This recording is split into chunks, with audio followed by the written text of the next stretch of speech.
अपनी कमजोरियों को ताकत में बदलो। गांव के एक छोटे से घर में अजय नाम का लड़का रहता था। वह बचपन से ही हकलाने की समस्या से जूझ रहा था।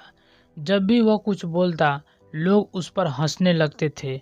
स्कूल में बच्चे उसका मजाक उड़ाते थे और टीचर भी कई बार उसे बोलने से रोक देता था ताकि क्लास का समय बर्बाद न हो। धीरे धीरे अजय के अंदर एक डर बैठ गया। वह बोलने से कतराने लगा और अकेले रहने लगा। नई उम्मीद। एक दिन स्कूल में एक नई टीचर आई, वह सुंदरा मैम। उन्होंने अजय को नोटिस कि वह बहुत शांत रहता है और बात करने से बचता है। उन्होंने एक दिन उसे रोक कर पूछा, अजय तुम सबसे कम क्यों बोलते हो? अजय अजय की आंख में आंसू आ गई। उसने धीरे धीरे कहा, मैम जब भी मैं बोलता हूँ सब मेरा मजाक उड़ाते हैं। और सुंदरा मैम मुस्कुराई और बोली, क्या तुम्हें पता है कि कई महान लोग भी हकलाते थे, लेकिन उन्होंने अपनी कमजोरियों को अपनी ताकत बना लिया।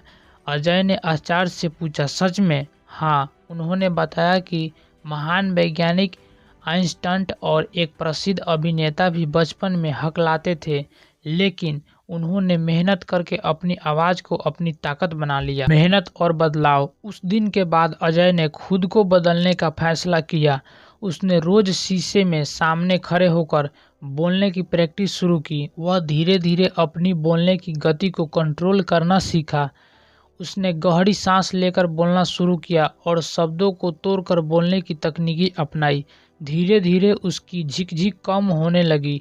वसुंधरा मैम ने उसे स्कूल की भाषण प्रतियोगिता में भाग लेने के लिए प्रेरित किया। पहले जो अजय डर गया, लेकिन फिर उसने हिम्मत दिखाई। कमजोरी से ताकत तक का सफर।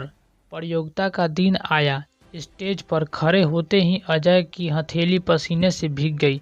उसने अंदर डर गया था कि कहीं फिर से उसका मजाक न उड़ जाए, लेकिन उसने वसुंधरा मैम की बात याद की, कमजोरी की ताकत बनाओ। और उसने गहरी सांस ली और बोलना शुरू किया। शुरुआत में थोड़ा हकलाया, लेकिन फिर आत्मविश्वास के साथ बोलता गया। पूरा हॉल तालियों से गूंज उठा। जीत की नई कहानी। अजय ने भाषण प्रतियोगिता में दूसरा स्थान हासिल किया। यह उसके लिए किसी जीत से कम नहीं था। अब लोग उसे हकलाने वाले लड़के के रूप में नहीं, बल्कि स्पीच चैंप के रूप में पहचानने लगे।